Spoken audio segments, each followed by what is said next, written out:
अस्सलाम वालेकुम। उम्मीद है आप सब लोग खैरियत से होंगे। तो आज का हमारा टॉपिक है कि जो बिगनर्स हैं उनको ट्रेडिंग स्टार्ट करने के लिए किन चीज़ों का नॉलेज होना ज़रूरी है। तो सबसे पहले बात करेंगे कि ट्रेडिंग क्या है। ट्रेडिंग जो है वो स्टॉक्स, फॉरेक्स और क्रिप्टो को प्रॉफिट के लिए ट्रेड करने को, बाय और सेल करने को ट्रेडिंग कहा जाता है।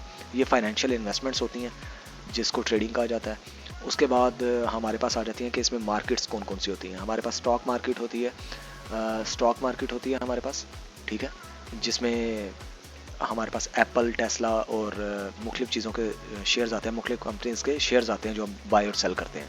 उसके बाद हमारे पास आ जाता है फॉरेक्स आ जाती है, जिसमें हमारे पास करेंसी पेयर्स होते हैं जैसे कि यूरो यूएसडी, जीबीपी यूएसडी, नज़दीक यूएसडी वगैरह। उसके बाद हमारे पास आ जाती है क्रिप्टो। क्रिप्टो में हमारे पास बिटकॉइन और एथेरियम होता है। कॉइन्स होते हैं जैसे पेपे, डॉज और इस तरह के मुख्तलिफ कॉइन्स होते हैं। उसके बाद हमारे पास कमोडिटीज़ आ जाती हैं जिसमें हमारे पास मेटल्स होते हैं, गोल्ड, ऑयल और सिल्वर, इस तरह के मेटल्स होते हैं, और ऑयल्स होते हैं, क्रूड ऑयल, ब्रेंट ऑयल, इस तरह कमोडिटीज़ होती हैं। उसके बाद हमारे पास आ जाते हैं इंडेक्सेस में हमारे पास आ जाते हैं SP 500 और नास्डिक वगैरह आ जाते हैं। उसके बाद हमें पता होना चाहिए कि बिड और आस्क क्या होती है, बिड और आस्क की प्राइसेस क्या क्या होती हैं। बिड और आस्क एक्चुअल में कहा जाता है लॉन्ग और शॉर्ट की ट्रेड्स को, या बाय और सेल को कहा जाता है, ठीक है। उसके बाद हमारे पास आ जाते हैं ऑर्डर टाइप्स। ऑर्डर टाइप्स हमारे पास 3 तरह के होते हैं। मार्केट प्राइस होती है जिसमें हमारे पास एक्चुअल जहाँ पे मार्केट मूव कर रही होती है, जिस एक्चुअल प्राइस पे मार्केट मूव कर रही होती है वहाँ पे बाय या सेल की ट्रेड लेते हैं। उसके अलावा हमारे पास लिमिट्स आ जाती हैं। लिमिट्स ये होती हैं कि जब आप किसी भी एरिया पे, जहाँ पे आपने अपना एनालिसिस करके आपने जोन मार्क किया होता है कि उस जोन से मार्केट वापस रिवर्स होगी, डिमांड होगी मार्केट की या सप्लाई होगी मार्केट में, तो उस एरिया को हम वहाँ पे हम लिमिट्स लगा देते हैं। वहाँ पे हम लगा देते हैं कि अगर आप ऑनलाइन हैं या नहीं है, मार्केट में अवेलेबल हैं या नहीं है, तो उस एरिया से ऑटोमेटिकली ट्रेड आपकी एग्जीक्यूट हो जाएगी, ऑटोमेटिकली ट्रेड आपकी लग जाएगी। उसके बाद हमारे पास आ जाता है स्टॉप लॉस। स्टॉप लॉस होता है कि हम इस एरिया तक हमने लॉस बेयर करना है, इसके बाद हम लॉस नहीं लेंगे, इससे ज़्यादा हम लॉस नहीं ले सकते। वहाँ पे ऑटोमेटिकली हमारी ट्रेड्स एग्जिट हो जाती हैं, क्लोज हो जाती हैं। उसके बाद हमारे पास लेवरेज आ जाता है और मार्जिन आ जाता है।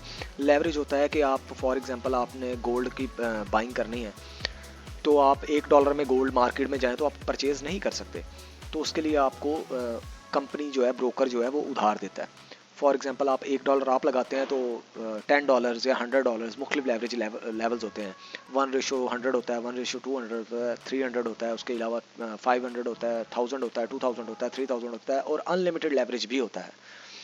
तो ये लेवरेज होता है कि कंपनी, ब्रोकर आपको जो है वो उधार देता है कि $1 आपने लगाया तो $5 या $10 या $20, $50 कंपनी अपनी तरफ से जेब से लगाती है और आपको गोल्ड परचेज करके देती है। उसके अलावा हमारे पास आ जाता है मार्जिन। मार्जिन होता है कि हमारे पास फॉर एग्जांपल हमने $1 का गोल्ड परचेज किया, हमारे पास $100 का अकाउंट है और $1 का गोल्ड परचेज करने के बाद हमारे पास $99 जो है वो बच जाते हैं।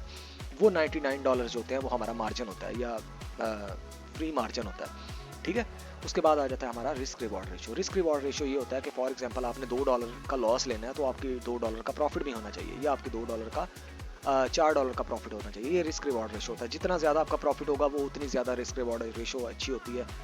तो ये एक अच्छे ट्रेडर की इलामत होती है कि आपका रिस्क थोड़ा हो लेकिन आपका रिवॉर्ड अच्छा हो, ज़्यादा हो। उसके बाद आ जाता है हमने चूज़ करना होता है कि हमने किस तरह की ट्रेडिंग करनी है। यहाँ पे 4 तरह की ट्रेडिंग हमारे पास होती है, जिसमें डे ट्रेडिंग होती है। डे ट्रेडिंग में हम डेली बेसिस पे बाइंग और सेलिंग करते हैं। यानी कि अगर फॉर एग्जांपल हमने सुबह 9 बजे बाइंग की है, गोल्ड बाय किया है, तो हमने शाम तक अपनी वो ट्रेड क्लोज करनी है, जो मर्जी हो जाए, लॉस हो प्रॉफिट हो, हमने वो शाम तक क्लोज करनी है। उसके बाद आ जाती है हमारे पास स्विंग ट्रेडिंग। स्विंग ट्रेडिंग में होता है कि हम किसी भी ट्रेड को एक दिन के लिए, एक वीक के लिए, या एक मंथ के लिए, या एक साल के लिए आप ट्रेड को होल्ड कर सकते हैं, ठीक है। उसके बाद आ जाता है पोजीशन ट्रेडिंग्स। ये लॉन्ग टर्म ट्रेड्स होती हैं, जैसे हम किसी भी कंपनी के स्टॉक्स वगैरह परचेज कर लेते हैं। स्टॉक्स वगैरह को परचेज करके होल्ड कर लेना, जैसे आप रियल में गोल्ड या चांदी या सिल्वर जिसे कहते हैं हम, वो परचेज करके रख लेते हैं। जब चीज़ महंगी होती है तब हम उसे सेल करते हैं, इसको पोजीशन ट्रेडिंग कहते हैं। पोजीशन ट्रेडिंग में चीज़ का आपके पास कोई सॉलिड फॉर्म में कोई चीज़ होनी चाहिए। जैसे आप स्टॉक्स खरीदते हैं तो वो कंपनी जो है वो जो भी ब्रोकर के थ्रू आप लेते हैं स्टॉक्स, वो आपको एक पेपर देता है, पेपर वर्क होता है जो आपको प्रोवाइड करते हैं। इसको पोजीशन आपके पास होती है, उसके पोजेशन जो है आपके मालिक होते हैं आप उसके, ठीक है। लेकिन ये जो बाकी ट्रेडिंग होती हैं, फॉरेक्स, क्रिप्टो, ये जो आप ऑनलाइन डेली बेसिस पे ट्रेडिंग करते हैं, स्विंग ट्रेडिंग होगी, इसमें आपका ये सिस्टम होता है। स्कैल्पिंग भी इसी में शामिल होती है।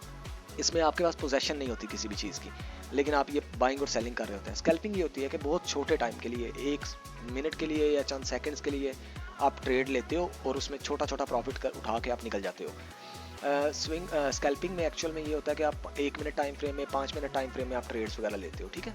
उसके बाद आ जाता है कि आप एक अच्छा ब्रोकर ढूंढते हो, जो एक रिलायबल ब्रोकर हो, पुराना ब्रोकर हो, मार्केट में बहुत अच्छे टाइम से काम कर रहा हो, जिसके स्प्रेड्स कम हो, जिसका कमीशन फी कम हो, जिसकी बाकी चीज़ें आसान हो, डिपॉजिट विड्रॉल ईजी हो। एक अच्छा ब्रोकर ढूंढने के बाद आप उस पर एक डेमो अकाउंट बनाते हो, जैसे यहाँ पे एग्जांपल्स दी हुई हैं, इटोरो हो गया और उसके अलावा इंटरेक्टिव ब्रोकर हो गया, उसके अलावा हमारे पास आ जाता है एक्सनेस हो गया, बाइनेंस हो गया। ये जो है अच्छे ब्रोकर्स हैं।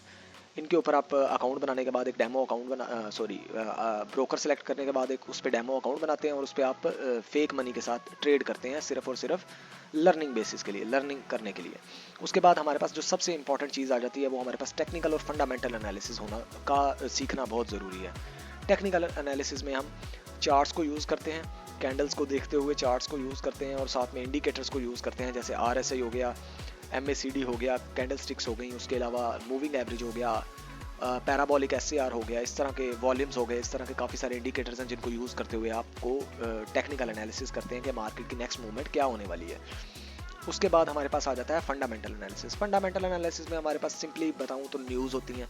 फॉर एग्जांपल आप US डॉलर में ट्रेड कर रहे हैं, जैसे यूरो USD या GBP USD में ट्रेड करते हैं, या गोल्ड में XAU USD में ट्रेड करते हैं, तो उसके लिए आपको अमेरिकन न्यूज़ के ऊपर, USA की न्यूज़ के ऊपर ध्यान देना पड़ेगा कि USA की न्यूज़ में का डाटा जो आएगा उसके मुताबिक मार्केट में क्या मूवमेंट होगी। उसके बाद आ जाता है कि आप ट्रेडिंग का एक प्लान बनाते हैं, उस प्लान के ऊपर आप चलते हैं। सबसे पहला प्लान ये होता है कि आपने कितने एसेट्स से ट्रेडिंग स्टार्ट करनी है। फॉर एग्जांपल आपके पास $10,000 एक्चुअल में अमाउंट पड़ी है, सेविंग्स है जो आपकी, उसमें से आप उतनी अमाउंट इन्वेस्ट करेंगे जिसके लॉस होने से आपको टेंशन नहीं हो।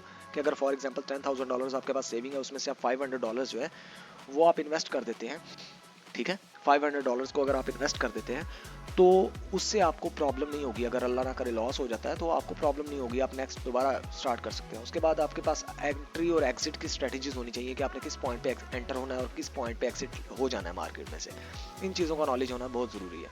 उसके बाद आ जाता है रिस्क मैनेजमेंट, कि आपने कितने डॉलर्स का रिस्क लेना है, कितने % का रिस्क लेना है आपने डेली बेसिस पे, एक ट्रेड के ऊपर या डेली बेसिस के ऊपर आपने कितना लॉस लेना है, या लेने के बाद आपने निकल जाना है, उसके बाद आपने मज़ीद लॉस नहीं लेना।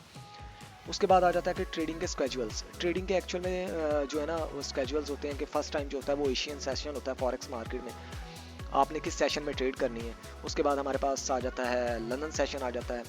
उसके बाद हमारे पास आ जाता है शाम को न्यूयॉर्क सेशन। ये 3 सेशंस होते हैं, आप उस सेशन के अंदर ट्रेड करते हैं और अपना स्केजुअल बनाते हैं कि आपने वीक में कितने दिन काम करना है या महीने में कितने दिन काम करना है। उसके बाद आ जाता है कि आपने छोटी अमाउंट के साथ काम शुरू करना है और एक अच्छे प्लान को लेके अपना एक प्लान बनाना है, उस प्लान के ऊपर फोकस रहना है कि आपने इस प्लान के साथ ही चलना है, इस डिसिप्लिन के साथ उस प्लान के साथ चलना है, तो आप एक अच्छे ट्रेडर बन पाते हैं। उसके अलावा डेली बेसिस पे आपने मार्केट को रिव्यू करना है और सीखते रहना है, लर्निंग करते रहना है कि यार मार्केट की मूवमेंट क्या चल रही है। सीखना बहुत ज़रूरी है। आप बेशक रियल अकाउंट के ऊपर काम करें या डेमो अकाउंट के ऊपर काम करें, लेकिन आपको डेली बेसिस पे सीखने की बहुत ज़्यादा ज़रूरत है। आप सीखेंगे डेली बेसिस पे, कुछ ना कुछ नया सीखेंगे तो आपको फ़ायदा होगा। उसके अलावा आपने अपनी ट्रेडिंग का रिकॉर्ड रखना है कि आपने डेली बेसिस पे जितने भी एनालिसिस किए हैं, जितनी भी ट्रेड्स ली हैं, उनको लिखना है कि आपकी इतनी ट्रेड्स प्रॉफिट में गई हैं, इतनी ट्रेड्स लॉस में गई हैं। उससे आपको पता चलेगा कि आपकी ट्रेड्स, आप कितने % जो हैं वो आपके जो जनरेटेड सिग्नल्स हैं वो कितने % अच्छे हैं। उसके बाद आ जाता है आपने रीज़न भी लिखनी है कि आप उस एरिया में क्यों एंटर हुए, उस बाय या सेल की ट्रेड में एंटर क्यों हुए हैं एक्चुअल में।